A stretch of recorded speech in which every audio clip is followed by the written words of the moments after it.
तो चलिए स्टार्ट करते हैं from the discovery of fundamental unit of life. Fundamental unit of life की डिस्कवरी के पीछे सबसे बड़ा रोल था माइक्रोस्कोप का, क्योंकि माइक्रोस्कोप की वजह से ही fundamental unit of life discover हुई थी।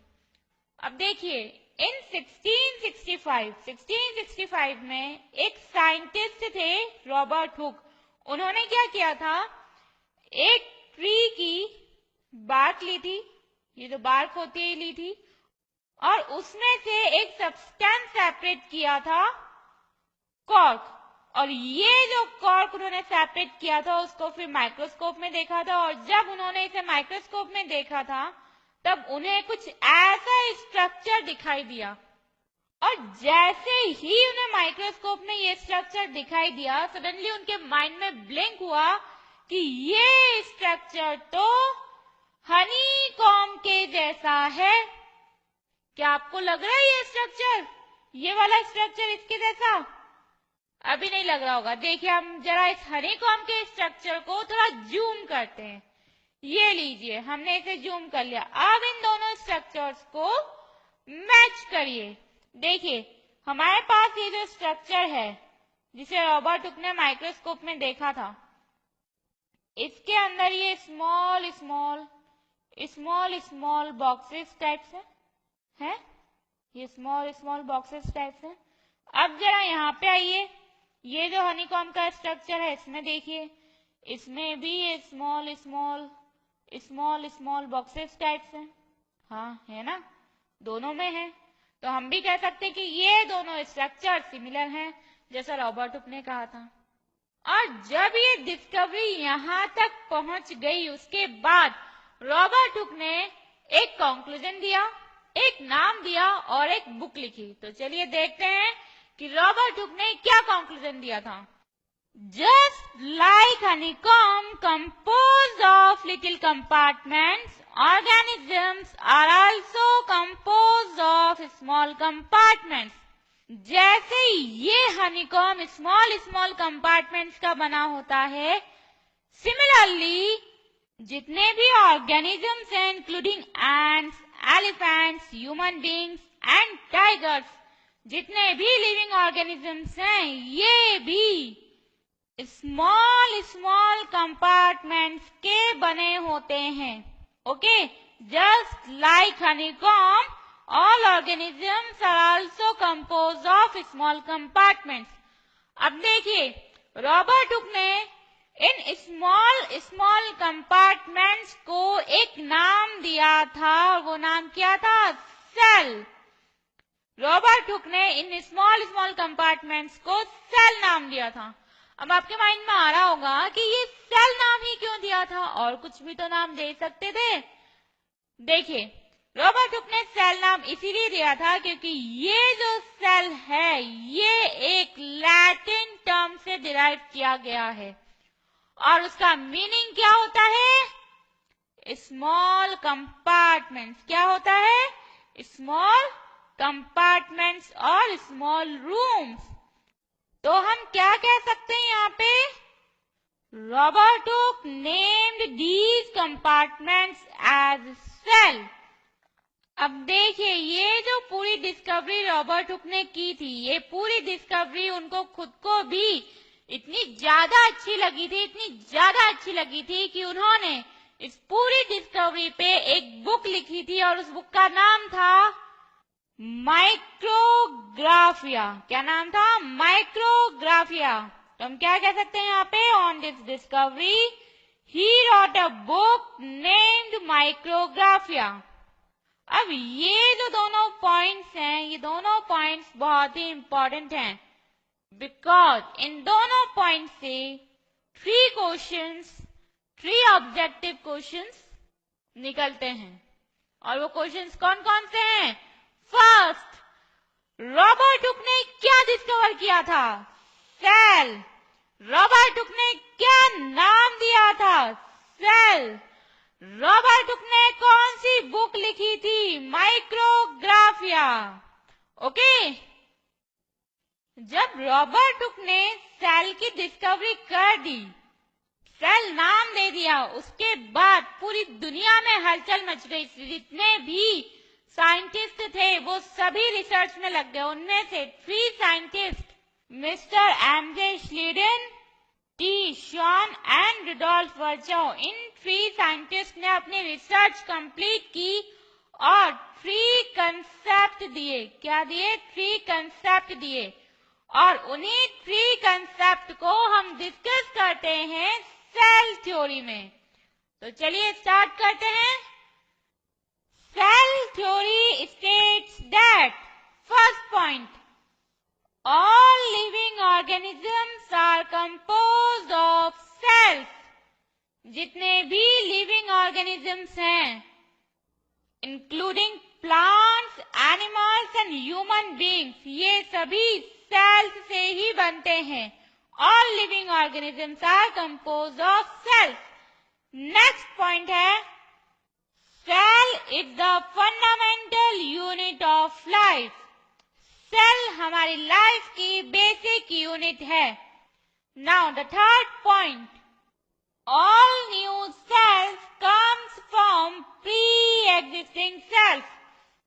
जो प्री एग्जिस्टिंग सेल्स हैं, मीन्स जो सेल्स पहले से एग्जिस्ट कर रही हैं, उन्हीं में से न्यू सेल्स फॉर्म होती हैं, उन्हीं में से न्यू सेल्स आती हैं। ओके, फॉर एग्जाम्पल, सपोज कीजिए ये एक छोटा बेबी है। ये कहाँ से आया है? इसके मम्मी पापा से। और इसके मम्मी पापा कहाँ से आए हैं? उनके मम्मी पापा से। तो इनके मम्मी पापा थे इसीलिए ये आए हैं, और ये थे इसलिए ये छोटा बेबी आया है।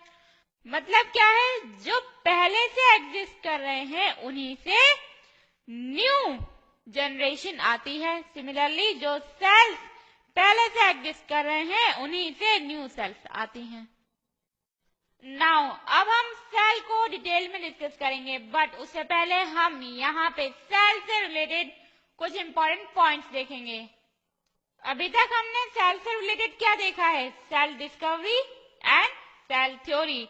और इन दोनों में ही हमने देखा है कि जितने भी लिविंग ऑर्गेनिजम्स होते हैं, including human beings, animals and plants, ये सभी किससे बनते हैं?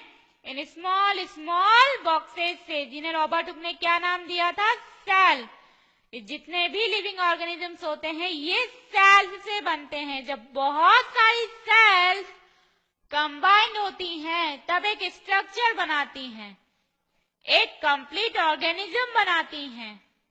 तो जब तक सेल प्रेजेंट नहीं होगी, जब तक एक सिंगल सेल प्रेजेंट नहीं होगी, तब तक एक ऑर्गेनिज्म नहीं बनेगा। क्योंकि एक single cell 2 new cells form करती है, and these 2 new cells further new cells form करती हैं। और इस तरह से एक सिंगल सेल से भी बहुत सारी सेल्स फॉर्म होती हैं। तो जब तक ये सिंगल सेल प्रेजेंट नहीं होगी तब तक बाकी की सेल्स भी प्रेजेंट नहीं होंगी, और बाकी की सेल्स प्रेजेंट नहीं होंगी तो ये कंबाइन नहीं होंगी और एक स्ट्रक्चर फॉर्म नहीं करेंगी, एक ऑर्गेनिज्म फॉर्म नहीं करेंगी। तो हम क्या कह सकते हैं यहाँ पे? Cell is the basic structural unit of life. Cell basic structural unit होती है लाइफ की। अब देखिए, जितने भी लिविंग ऑर्गेनिजम्स हैं सभी की बॉडी में डिफरेंट फंक्शंस होते हैं। ह्यूमन बींग्स की बॉडी में भी बहुत सारे फंक्शंस होते हैं, एनिमल्स और प्लांट्स की बॉडी में भी बहुत सारे फंक्शंस होते हैं। तो ये फंक्शंस किसकी वजह से होते हैं? अगेन सेल की वजह से। क्योंकि जब सिंगल सेल या बहुत सारी सेल्स मिलकर फंक्शन परफॉर्म करती हैं तब एक लिविंग ऑर्गेनिज्म की बॉडी फंक्शन परफॉर्म करती है। तो इट मीन्स अगेन अगर सेल प्रेजेंट नहीं होगी तो बॉडी फंक्शन नहीं करेगी। तो हम क्या कह सकते हैं यहाँ पे? Cell is the basic functional unit unit of life. Cell functional unit भी होती है लाइफ की। ओके, नाउ सेल की डिस्कवरी के पीछे सबसे बड़ा रोल किसका था? माइक्रोस्कोप का, क्योंकि जब तक माइक्रोस्कोप नहीं था तब तक सेल की डिस्कवरी नहीं हुई थी। ओके, इसका मतलब सेल का साइज बहुत ही स्मॉल होता होगा। तो देखते हैं कि सेल का साइज कितना होता है। The size of cell is about 1 to 100 micrometer. Micrometer में सेल का साइज होता है, और वो भी 1 to 100 माइक्रोमीटर के बीच में। और ये साइज तो बहुत ही ज्यादा स्मॉल होता है। इसे हम नेकेड आई से तो ऑब्जर्व कर ही नहीं सकते। नाउ हमने अभी देखा था कि जब बहुत सारी सेल्स कंबाइंड होती हैं तब एक स्ट्रक्चर बनाती हैं, एक लिविंग ऑर्गेनिज्म बनाती हैं। या हम यूं कहें कि जब बहुत सारी सेल्स कंबाइंड होती हैं ब्रिक्स की तरह, तब जैसे ब्रिक्स से एक बिल्डिंग बनती है, वैसे ही सेल्स जब कंबाइंड होती हैं तो एक ऑर्गेनिज्म की बिल्डिंग बनती है। इसीलिए सेल को एक और नाम दिया गया है, और वो नाम क्या है? वो नाम है बिल्डिंग ब्लॉक्स ऑफ लाइफ।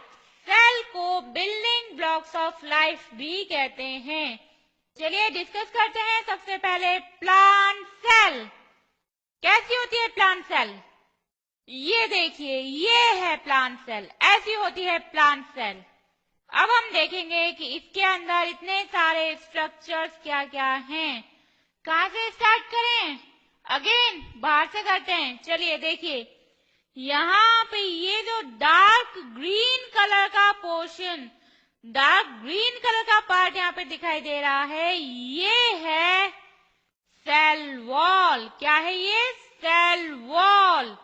अब देखिए इसके अंदर आइए, यहाँ पे ये एक और लेयर दिखाई दे रही होगी आपको, लाइट ग्रीन कलर की। जो कलर यहाँ पे है, ऐसे कलर की एक और लेयर यहाँ पे दिखाई दे रही है, ये है प्लाज्मा मेम्ब्रेन। क्या है ये? Plasma membrane. अब देखिए थोड़ा और अंदर आइए, यहाँ पे आपको एक लाइट ग्रीन कलर का पोर्शन दिखाई दे रहा होगा, जिसके अंदर ये सारे स्ट्रक्चर्स प्रेजेंट हैं। ये जो ग्रीन कलर का पोर्शन है, ये है प्रोटोप्लाज्म। क्या है ये? प्रोटोप्लाज्म। अब थोड़ा और अंदर आते हैं, और इसमें जो ये स्ट्रक्चर्स प्रेजेंट हैं उनको वन बाय वन देखते हैं। देखिए यहाँ पे ये कुछ ग्रीन कलर के स्ट्रक्चर्स आपको दिखाई दे रहे होंगे। ये यहाँ पे ये और ये क्या है? ये है क्लोरोप्लास्ट। क्या है ये? क्लोरोप्लास्ट। अब देखिए यहाँ पे ये कुछ पिंक कलर के स्ट्रक्चर्स प्रेजेंट हैं, ये कुछ पिंक कलर के स्ट्रक्चर्स प्रेजेंट हैं। ये क्या है? ये है माइटोकॉन्ड्रिया। क्या है ये? माइटोकॉन्ड्रिया। ओके, अब देखिए यहाँ पे ये आपको एक बहुत बड़ा सा कुछ दिखाई दे रहा होगा। ये क्या है? वैक्यूल। क्या है ये?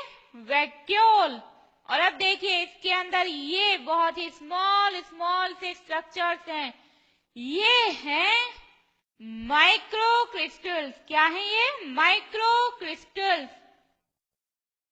अब यहाँ पे आइए, यहाँ पे कुछ ऐसा स्ट्रक्चर दिखाई दे रहा है आपको, यहाँ पे और यहाँ पे कुछ ऐसे स्ट्रक्चर्स दिखाई दे रहे हैं ना। ये स्ट्रक्चर्स क्या हैं? ये है एंडोप्लाज्मिक रेटिक्यूलम। क्या है ये? Endoplasmic reticulum. अब देखिए ये जो एंडोप्लाज्मिक रेटिक्यूलम है, इसके कुछ पार्ट पे तो ये ब्लैक कलर के स्पॉट्स प्रेजेंट हैं और कुछ पार्ट पे ब्लैक कलर के स्पॉट्स एब्सेंट हैं। तो ये वाला जो पार्ट है जहां पे ब्लैक कलर के स्पॉट्स प्रेजेंट हैं, इसे हम क्या कहते हैं? Rough endoplasmic reticulum. जिस एंडोप्लाज्मिक रेटिक्यूलम पे ये ब्लैक कलर के स्पॉट्स प्रेजेंट हैं उसे हम क्या कहते हैं? Rough endoplasmic reticulum. और ये वाला जो पार्ट है जहां पे ये ब्लैक कलर के स्पॉट्स एब्सेंट हैं, इस पार्ट को क्या कहते हैं? Smooth endoplasmic reticulum. Okay, now यहां पे आइए, यहां पे ये एक पर्पल कलर का स्ट्रक्चर दिखाई दे रहा है, ये क्या है? ये है न्यूक्लियोलस। क्या है ये? न्यूक्लियोलस। और देखो इसके चारों तरफ ये एक मेम्ब्रेन है। क्या है? एक मेम्ब्रेन है। ये क्या है? Nuclear envelope. क्या है ये वाली मेम्ब्रेन? Nuclear envelope.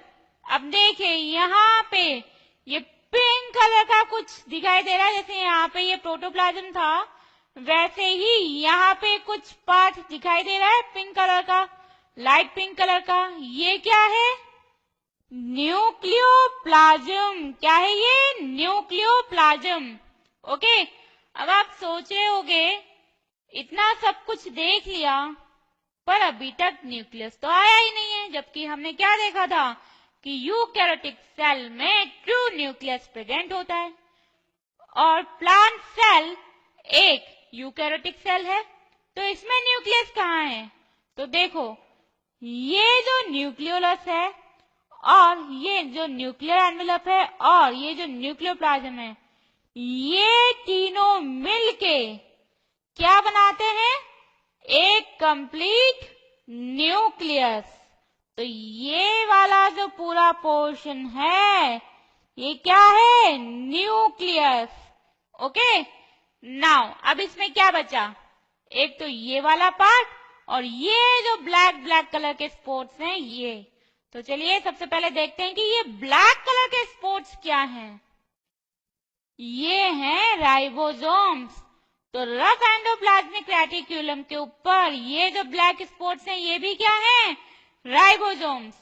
तो इसका मतलब अगर एंडोप्लाज्मिक रेटिक्यूलम के ऊपर राइबोसोम्स प्रेजेंट होते हैं तो वो रफ एंडोप्लाज्मिक रेटिक्यूलम होती है, और अगर एब्सेंट होते हैं तो वो स्मूथ एंडोप्लाज्मिक रेटिक्यूलम होती है। ओके, अब देखिए यहाँ पे ये जो ऑरेंज कलर का स्ट्रक्चर दिखाई दे रहा है ये है डिक्टियोसोम्स। क्या है ये?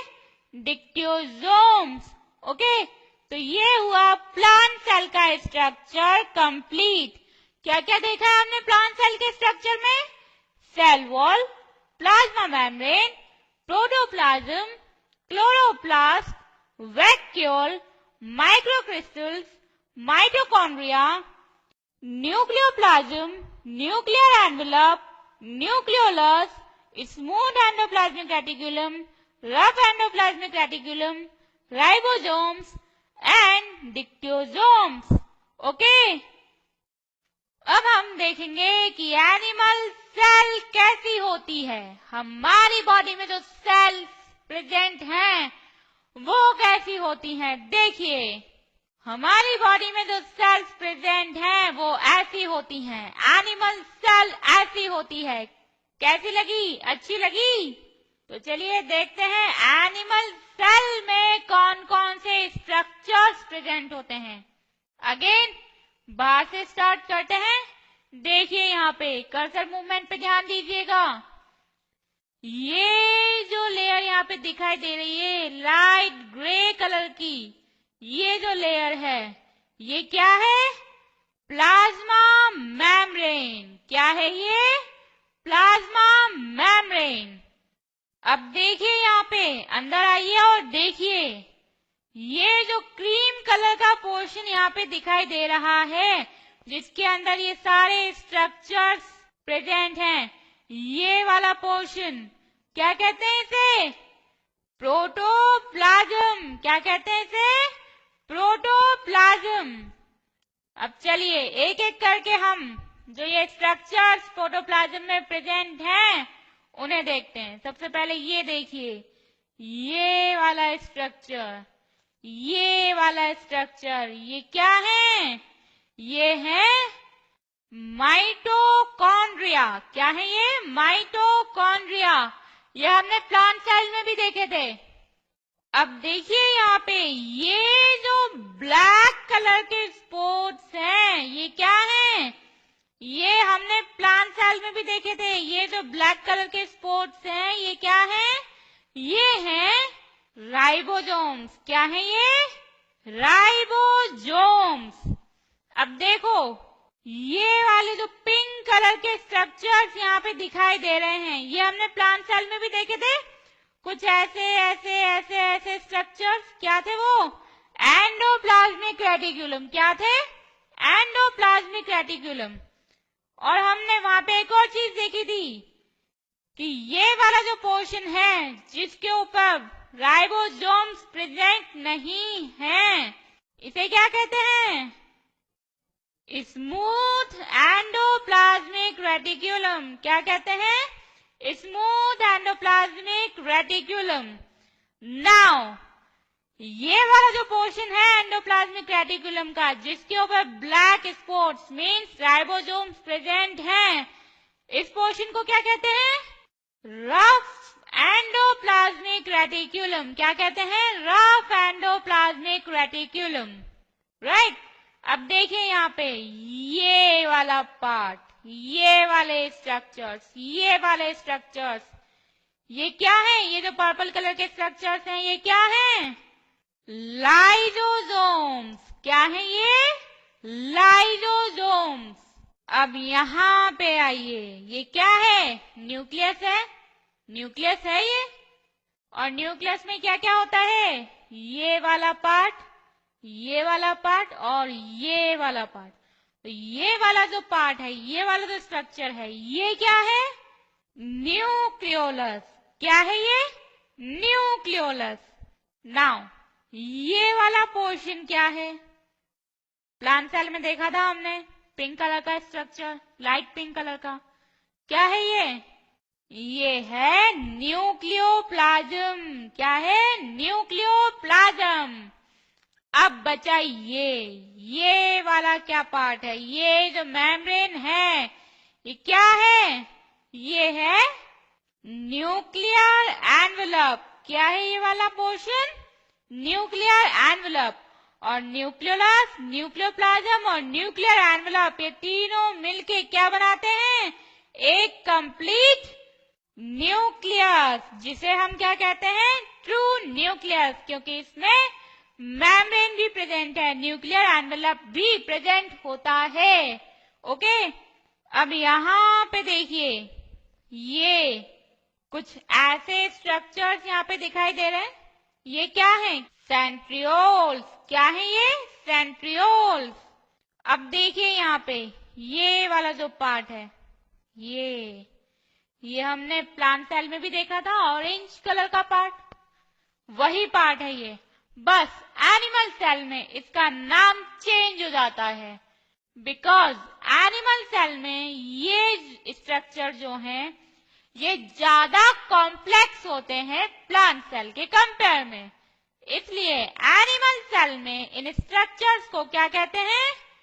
Golgi bodies. क्या कहते हैं? Golgi bodies. अब देखिए यहाँ पे ये जो स्मॉल बॉडीज यहाँ पे राउंड शेप में दिखाई दे रही हैं, ये क्या है? ये प्लांट सेल में भी हमने देखी थी, बट प्लांट सेल में ये बहुत लार्ज साइज में थी, बट एनिमल्स में ये बहुत स्मॉल साइज में होती हैं। ये है वैक्यूल्स। क्या है? वैक्यूल्स। प्लांट सेल में तो सिंगल था और कितना लार्ज था, बट एनिमल सेल में ये प्रेजेंट तो होते हैं, बट बहुत स्मॉल साइज में होते हैं। ओके। तो ये हुआ हमारे एनिमल सेल का स्ट्रक्चर कंप्लीट। मीन्स हमारे अंदर जो सेल्स होती हैं उनका स्ट्रक्चर कंप्लीट। क्या देखा है हमने एनिमल सेल में? Plasma membrane, protoplasm, mitochondria, ribosomes, smooth endoplasmic reticulum, rough endoplasmic reticulum, lysosomes, nuclear envelope, nucleoplasm, nucleolus, centrioles, Golgi bodies and vacuoles.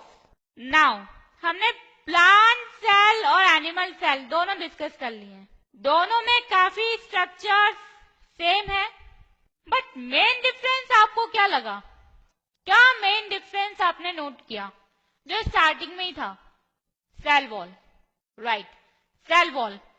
Plant cell में सेल वॉल प्रेजेंट होती है, बट एनिमल सेल में plasma membrane directly present होती है। Means plant cell में outermost layer होती है cell wall और एनिमल सेल में आउटरमोस्ट लेयर होती है प्लाज्मा मेम्ब्रेन। ये एक मेजर डिफरेंस है प्लांट सेल और एनिमल सेल में। तो हमने prokaryotic cell, eukaryotic plant cell and animal cell, इन तीनों के स्ट्रक्चर्स डिस्कस किए हैं। तो क्या अब हम ये बता सकते हैं कि इन तीनों सेल्स के स्ट्रक्चर्स में क्या चीज कॉमन है? क्या कॉमन है? सोचिए, सोचिए जल्दी। Protoplasm and plasma membrane. Protoplasm और प्लाज्मा मेम्ब्रेन ये दोनों स्ट्रक्चर्स ऐसे हैं जो प्रोकैरियोटिक सेल में भी होते हैं, यूकैरियोटिक प्लांट सेल और एनिमल सेल में भी होते हैं। तो अगर हमें सेल का बेसिक स्ट्रक्चर डिफाइन करना हो तो हम क्या कह सकते हैं? The basic structure of cell consist of protoplasm enclosed in a membrane known as plasma membrane। जो बेसिक स्ट्रक्चर होता है सेल का उसमें प्रोटोप्लाज्म होता है जो एक मेम्ब्रेन में बंद होता है, जिसे हम क्या कहते हैं? Plasma membrane. तो चलिए अब हम सेल के कुछ इंपॉर्टेंट स्ट्रक्चर्स डिस्कस करेंगे। सेल स्ट्रक्चर्स डिस्कस करेंगे, और वो कौन कौन से इंपॉर्टेंट स्ट्रक्चर्स हैं जो हम डिस्कस करने वाले हैं? Plasma membrane, cell wall, protoplasm, endoplasmic reticulum, ribosomes, mitochondria, Golgi bodies, plastids, lysosomes, centrioles, vacuoles and nucleus. और हम ये सेल स्ट्रक्चर्स इसी सीक्वेंस में डिस्कस करेंगे। तो चलिए स्टार्ट करते हैं। First of all plasma membrane. Plasma membrane हमने prokaryotic cell and eukaryotic plant cell and animal cell तीनों में देखी थी। कहाँ पे? प्रोकैरियोटिक सेल में कहाँ होती है प्लाज्मा मेम्ब्रेन? ये वाला जो पार्ट है ये क्या है प्रोकैरियोटिक सेल में? Plasma membrane. प्लांट सेल में कहाँ होती है? प्लांट सेल में ये वाला जो पार्ट है ये क्या है? Plasma membrane. और एनिमल सेल में कहाँ होती है प्लाज्मा मेम्ब्रेन? ये जो आउटरमोस्ट लेयर होती है एनिमल सेल में ये होती है प्लाज्मा मेम्ब्रेन। ओके, तो अब हम प्लाज्मा मेम्ब्रेन को डिटेल में डिस्कस करेंगे कि इसकी प्रॉपर्टीज क्या होती हैं, इसका फंक्शन क्या होता है, इसका स्ट्रक्चर कैसा होता है। सबसे पहले हम देखेंगे प्लाज्मा मेम्ब्रेन की कैरेक्टरिस्टिक्स। क्या कैरेक्टरिस्टिक्स होती हैं प्लाज्मा मेम्ब्रेन की? देखिए, it is living part of the cell. Plasma membrane cell का लिविंग पार्ट है। यहाँ पे कंफ्यूज मत होना। आप सोच रहे होगे कि जब सेल लिविंग है तो ऑब्वियसली इसमें जितने भी स्ट्रक्चर्स प्रेजेंट हैं वो सभी लिविंग होंगे। नहीं, ऐसा नहीं है। सेल में कुछ पार्ट लिविंग होता है और कुछ पार्ट नॉन लिविंग होता है। तो लिविंग पार्ट्स जो हैं उनमें से एक है प्लाज्मा मेम्ब्रेन। और ये जो प्लाज्मा मेम्ब्रेन है ये बहुत ही ज्यादा थिन होती है, बहुत ही ज्यादा थिन होती है, और थिन होने के साथ साथ बहुत ही ज्यादा डेलिकेट भी होती है। डेलिकेट मीन्स बहुत ही ज्यादा नाजुक होती है। इसे हम इजीली रप्चर कर सकते हैं, इतनी ज्यादा ये डेलिकेट होती है। बट इसकी एक प्रॉपर्टी ऐसी है जो प्लाज्मा मेम्ब्रेन की स्ट्रेंथ को इंक्रीज करती है, और वो प्रॉपर्टी क्या है? इलास्टिसिटी। इलास्टिसिटी।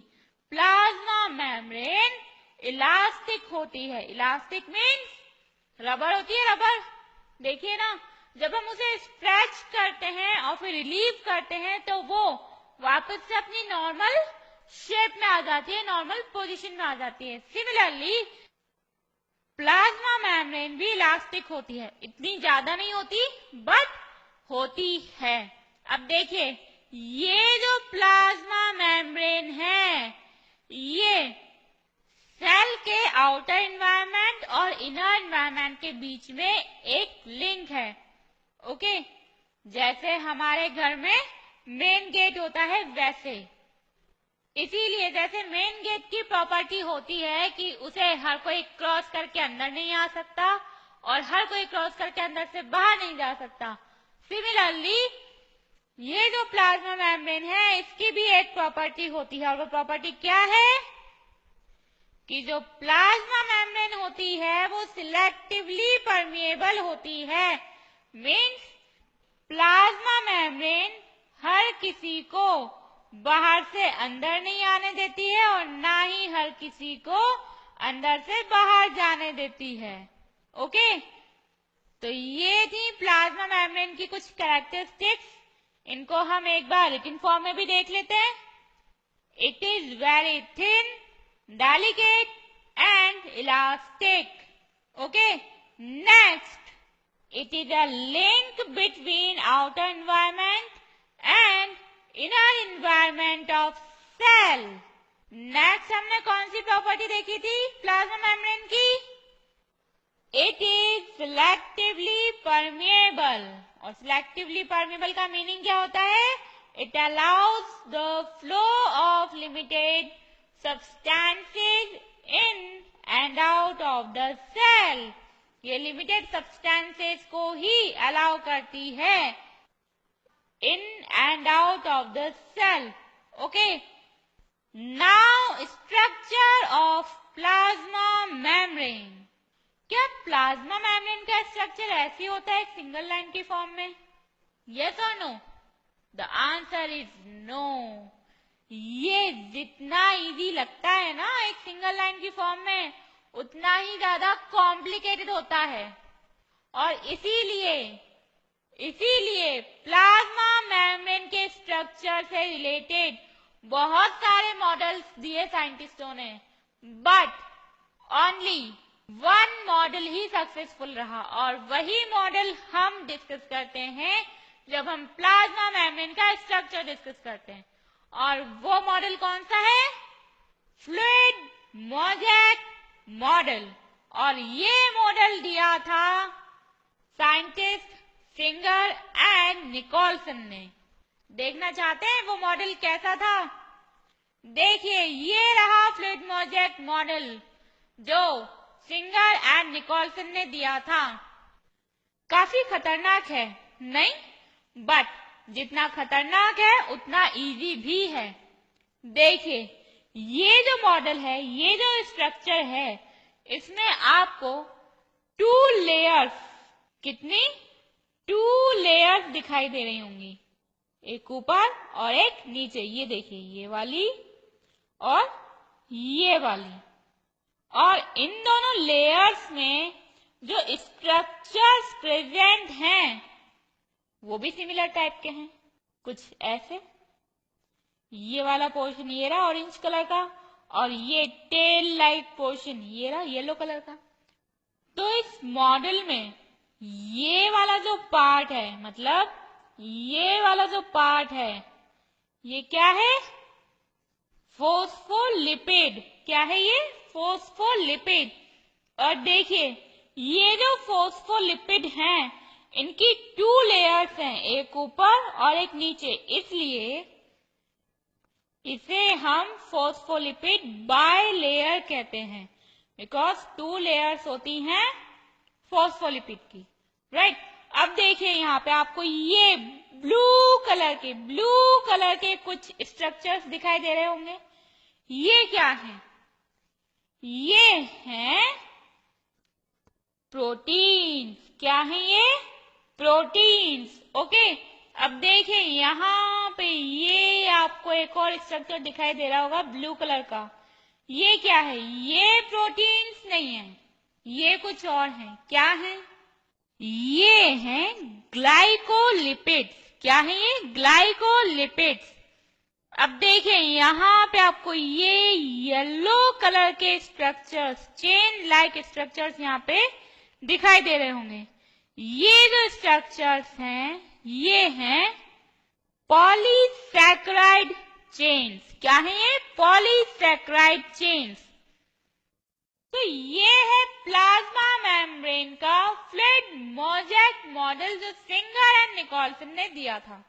और इनके अकॉर्डिंग या हम कहें इस मॉडल के अकॉर्डिंग प्लाज्मा मेम्ब्रेन में क्या क्या होता है? फॉस्फोलिपिड बाइलेयर होती है, प्रोटीन मॉलिक्यूल्स होते हैं, पॉलीसैकेराइड चेन्स होती हैं, ग्लाइकोलिपिड्स होते हैं। Okay, now functions of plasma membrane. तो क्या लगता है आपको, क्या फंक्शंस होंगे प्लाज्मा मेम्ब्रेन के?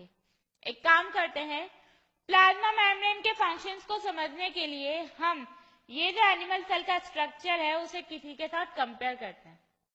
किसके साथ करें?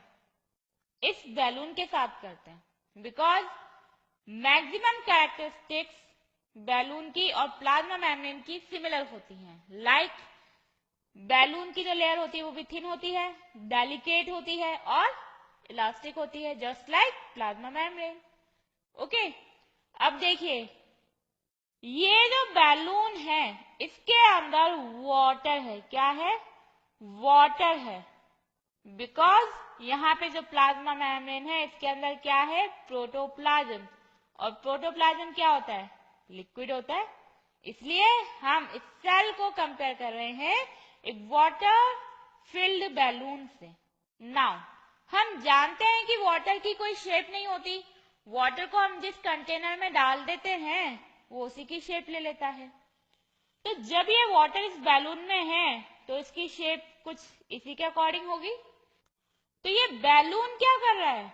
ये बैलून इस वाटर को एक डेफिनेट शेप प्रोवाइड कर रहा है, एक डेफिनेट शेप प्रोवाइड कर रहा है इस वाटर को। सिमिलरली जो प्लाज्मा मेम्ब्रेन है उसके अंदर क्या है? प्रोटोप्लाज्म है।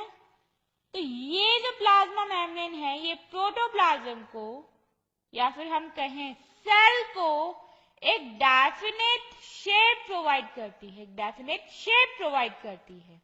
तो ये प्लाज्मा मेम्ब्रेन का क्या फंक्शन है यहाँ पे कि ये सेल को एक डेफिनेट शेप प्रोवाइड करती है। अब आप मुझे एक बात बताइए, अगर आउटर एनवायरनमेंट में जो टेम्परेचर है उसमें अगर इंक्रीमेंट होता है, मीन्स अगर टेम्परेचर 30 डिग्री से 40 डिग्री हो जाता है तो क्या इसका डायरेक्ट इफेक्ट इस वाटर पे होगा? जो बैलून के अंदर वाटर है क्या उस पे होगा डायरेक्ट इफेक्ट? नहीं, बिकॉज ये जो बैलून की लेयर है ये एक कवरिंग की तरह एक्ट कर रही है वाटर के ऊपर।